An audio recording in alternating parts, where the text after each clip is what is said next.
Ser Podcast. Las 7 de hoy por hoy. Ser Podcast. Hola, muy buenos días. Ucrania activa cortes temporales de luz para garantizar el suministro ante nuevos ataques rusos en las infraestructuras energéticas. 4,5 millones de ucranianos, casi el 10% de la población, han pasado la madrugada sin electricidad, otra vez en la capital, en Kiev y en otras 10 ciudades y regiones ucranianas. El gobierno activa este mecanismo para garantizar reservas ante un invierno incierto, cuando Rusia continúa con su estrategia de atacar este tipo de infraestructuras. Decía anoche Volodymyr Zelensky que ahora el país tiene una nueva prioridad, que es hacer frente a lo que denomina terror energético ruso. El presidente de Ucrania ha explicado un calendario de cortes parciales y pide a las autoridades locales apagar carteles y letreros luminosos en las calles. Enrique García, buenos días. ¿Qué tal, Javi? Buenos días. Insiste esta mañana Zelensky en una entrevista en el diario El País que solo habrá un diálogo con Rusia si retira su ejército del territorio y si reconocen que están terriblemente equivocados. Espera al presidente que los líderes comunitarios no tengan miedo, dice, para acelerar la adhesión a la Unión Europea. Los cortes de luz han protagonizado la primera jornada de la reunión de los ministros de Exteriores del G7, que ha terminado con el compromiso de ayudar a Ucrania a garantizar el suministro durante el invierno. Un invierno que nos va a dejar imágenes muy duras y en el que Rusia va a aprovechar para impulsar la ofensiva. Es la tesis del ministro de Exteriores español, José Manuel Álvarez, en una entrevista con Aimar Bretos anoche en Hora 25 desde Ucrania. Que nos estamos dirigiendo hacia una escalada por parte rusa, porque las temperaturas bajarán. Hasta ahora ha habido suerte y el invierno no ha llegado todavía con toda su crudeza, pero cuando bajen las temperaturas, si llega una nueva ofensiva rusa con cortes de electricidad, ha habido bombardeos masivos en el último mes y medio de todo aquello que pueda producir electricidad y calor en Ucrania. Sí, yo creo que vamos a ver imágenes duras. Aquí en España, el gobierno sigue adelante con el gravamen a la banca y a las eléctricas, a pesar del informe del Banco Central Europeo que cree que podría ser perjudicial para el sector. Un informe que pide al Ejecutivo que se analice a fondo cómo este tributo podría afectar a la solvencia de los bancos y si podría frenar la concesión de créditos. Solicita además libertad para trasladarlo directamente a los clientes. Desde el gobierno recuerdan que el informe no es vinculante. El Partido Popular pide que dé marcha atrás. En ningún momento plantea ni la paralización del proyecto de ley, ni siquiera el que no haya un impulso a ese nuevo gravamen y por tanto el pronunciamiento es un pronunciamiento respecto a la prudencia a la hora de evaluar la puesta en marcha del tributo. El informe es contundente, ¿no?, de los riesgos a la economía española, el riesgo de que se repercuta al cliente, algo que veníamos denunciando desde el principio, pero el riesgo que el propio impuesto puede tener sobre el propio sistema financiero. Aunque los populares se han abstenido en la votación de una enmienda a la totalidad que ha presentado Ciudadanos y que ha tumbado la mayoría de la investidura, así que los impuestos siguen su tramitación en el Congreso. Y Pedro Sánchez y el primer ministro portugués se reúnen en Viana do Castelo, en Portugal, en una nueva cumbre hispano-lusa. Se da por hecho que veamos la habitual buena sintonía de los dos socialdemócratas que van a avanzar esta mañana en su alianza para la reforma energética en Europa. Ambos van a estar acompañados por 9 de sus ministros.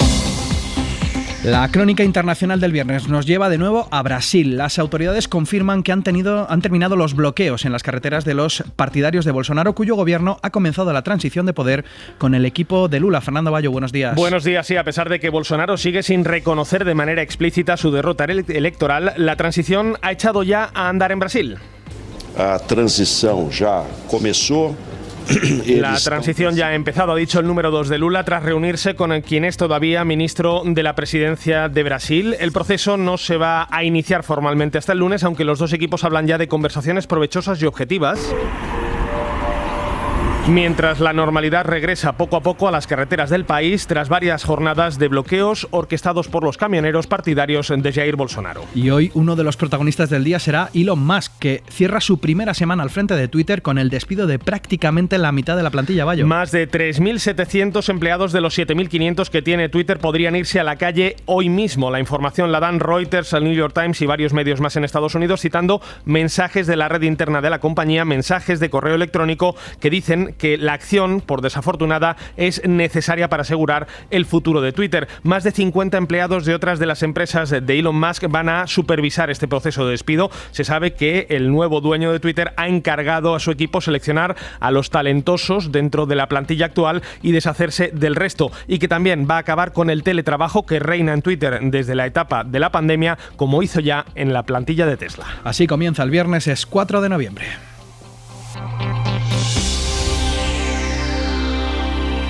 Les prévisions météo indiquent une détérioration significative du climat. Pas du tout. Y este es el momento anoche en el que en la Asamblea francesa un diputado del partido de Le Pen interrumpía las palabras de un diputado de la izquierda insumisa. Este diputado negro estaba hablando sobre la situación de los cientos de inmigrantes que están en varios barcos en el Mediterráneo esperando a que un país autorice la llegada a puerto, cuando ese parlamentario del partido de Le Pen gritaba, lo escuchábamos, que se vuelva a África. La presidenta de la Asamblea suspendía la sesión.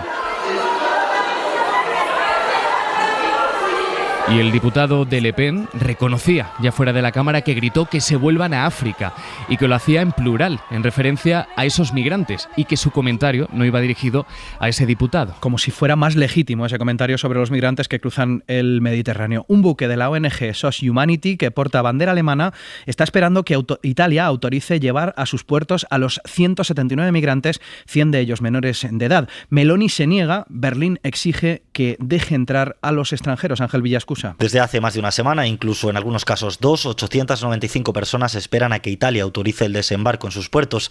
El gobierno de Olaf Scholz ha pedido a Italia que auxilie a los que viajan en la embarcación alemana Humanity 1, que lleva 11 días con 179 personas a bordo, a lo que el ministro italiano del Interior de la Liga de Salvini ha respondido que no van a hacerse cargo de esos migrantes porque, dice, son barcos extranjeros que operan sin coordinarse con las autoridades. En uno de esos 3 barcos, en el GeoBarents de Médicos Sin Fronteras, viajan 572 personas desde hace 8 días.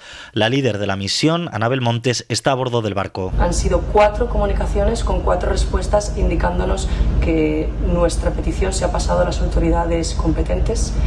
Seguimos esperando. Las 3 asociaciones denuncian lo mismo, que ni Italia ni Malta han dado un puerto seguro a pesar de las múltiples llamadas, una actitud idéntica a la de Matteo Salvini cuando se negó a dar atraque al Aquarius en el año 2018. Meloni, que por cierto estuvo ayer en Bruselas en su primera reunión como jefa de gobierno con la presidenta de la Comisión. Sí, ha sido su primer viaje al extranjero desde que llegó al gobierno italiano y el destino es claramente un mensaje de buena voluntad para limar asperezas con Bruselas. Dijo Meloni en rueda de prensa que la reunión sirvió para desmontar la narrativa que algunos han construido sobre su partido. Que sono contenta del clima che ho trovato. Parlare direttamente con le persone può aiutare a smontare una narrativa che è stata fatta. Non siamo dei marziani, siamo delle Decía persone. que está contenta con el clima que ha encontrado en Bruselas. No somos marcianos, decía, somos personas de carne y hueso que explican sus posiciones. Y aquí en España, sobre las negociaciones para renovar el Consejo del Poder Judicial y el Tribunal Constitucional, el sector progresista del Consejo ha escogido a José Manuel Vandrés para que sea magistrado del Constitucional. Esta tarde se reúne la comisión negociadora.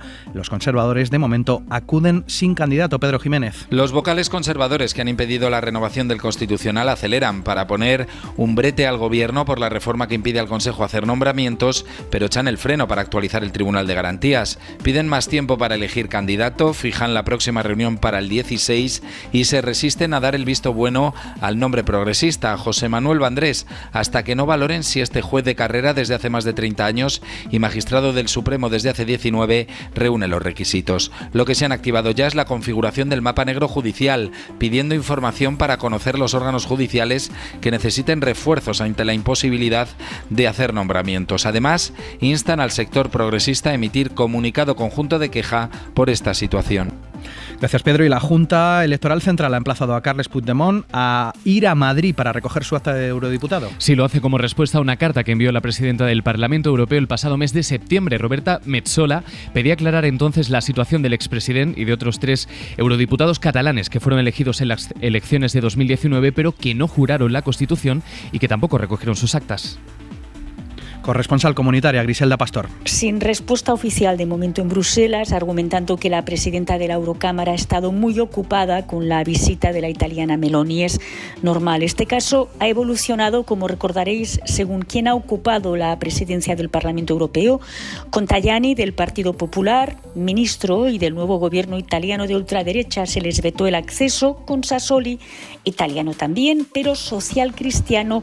Los eurodiputados de Junts pudieron sentarse en el escaño, pero solo después de una sentencia europea, la sentencia Junqueras, que a priori establece que un diputado europeo lo es tras la proclamación de resultados sin que ningún Estado pueda añadir aquí nada más. Ciudadanos mantiene que esta sentencia solo vale para la inmunidad que el Pleno retiró a los afectados, cuyo recurso se ha de ver a final de este mes en Luxemburgo, sin que por el momento sepamos si la nueva presidenta de la Eurocámara esperará o pedirá a sus servicios jurídicos un pronunciamiento previo. Y en Pakistán, las autoridades investigan el ataque ayer al ex primer ministro Álvaro Zamarreño. Cuéntanos. El gobierno condenó el ataque al poco de saberse y dicen que se investigará lo que sea necesario para esclarecer si las responsabilidades acaban en quien ha confesado ser autor de los disparos. Imran Khan acababa de iniciar una segunda caravana recorriendo parte de Pakistán para forzar, mediante protestas populares, una convocatoria anticipada de elecciones.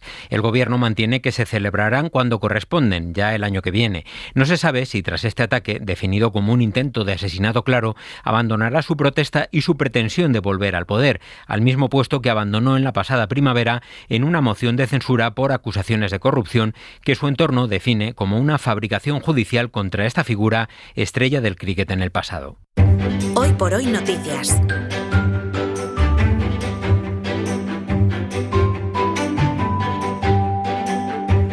Ser Podcast.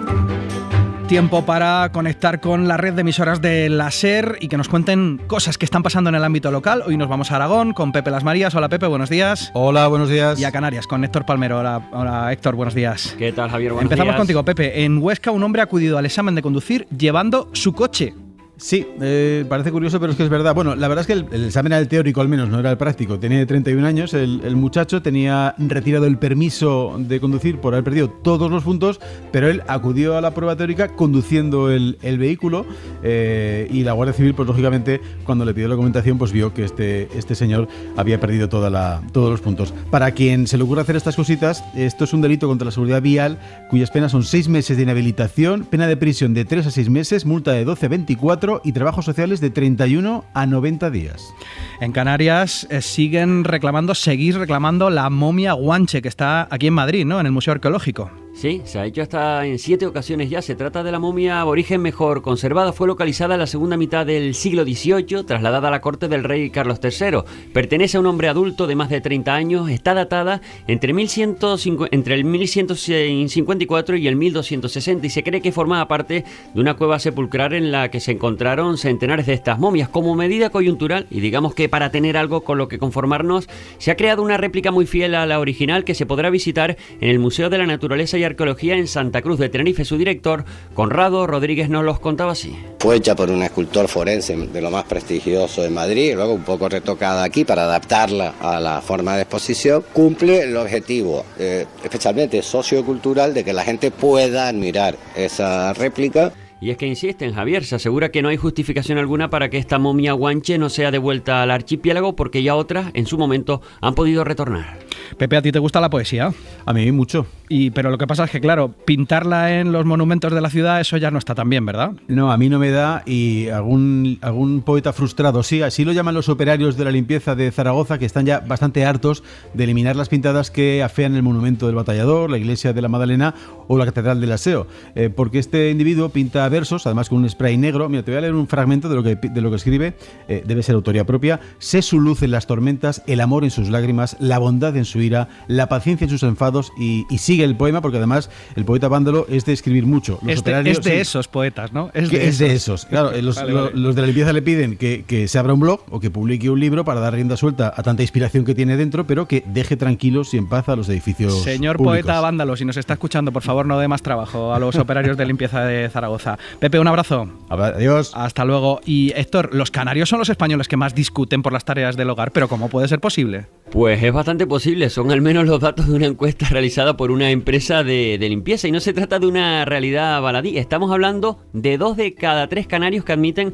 esta situación, sobre todo si el amor, digámoslo entre comillas, el amor por la limpieza no es igual entre los 2 miembros de la pareja. Y es que enamorarse del cepillo y de la fregona es un tanto complicado, eso sí que lo tenemos que admitir. Al margen de ello, mantener la casa limpia y ordenada es una tarea muy difícil, pero es curioso, los canarios somos los que más tiempo dedicamos a las tareas domésticas. Y cuanto más tiempo, más roce. Pero se preguntarán, es la cuestión, ¿cuáles son las tareas que más nos cuestan hacer? Planchar es la más odiada cuando se trata de limpiar el hogar, el 50% lo admite, seguida de quitar el polvo, un 34%, y en tercer lugar, tener que eliminar el pelo y demás suciedades generadas por las mascotas. Con sí o no, Héctor, tú eres de los que no te quejas para limpiar, ¿no? No me quejo para nada, soy un buen freganchín. Un abrazo, compañero, hasta luego. Hasta luego.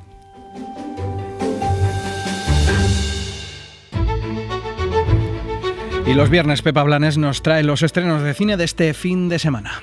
Bardo nos sumerge en la mente y los problemas de Alejandro González Iñárritu. El director mexicano realiza una metáfora de la inmigración y del éxito en su película Más Personal, que llega a cines y después lo hará a Netflix. Pensamos que somos de varios lados, pero en realidad no somos de ninguna parte. Y ojo, porque tenemos mucho cine español esta semana. No mires a los ojos es la adaptación que hace Félix Vizcarret de la novela de Juan José Millás, primer papel dramático de Paco León. En ese momento me interesó lo que escuché sobre esa familia, sobre esa pareja. Y destacamos 2 óperas primas de 2 directoras muy personales. Elena López Riera presenta El agua. Yo no me baño aquí ni aunque me paguen 100 euros. Si este río está maldito, por eso está lleno de mierda. Cállate. No empecemos. Es una historia de leyendas y mitos y fábulas en torno a las lluvias torrenciales y la violencia contra las mujeres en Orihuela, Alicante. ¿Cuánto tiempo lleva en España? Pues llevará 2 meses. ¿Y en Bulgaria a qué se dedicaba? No se lo he preguntado. Y Avelina Prat se acerca desde la comedia elegante a la inmigración en Basil, una película con Carra Alejalde y Alessandra Jiménez. Para no perderte ningún episodio, síguenos en la aplicación o la web de la SER, Podium Podcast o tu plataforma de audio favorita. Cadena SER. La radio.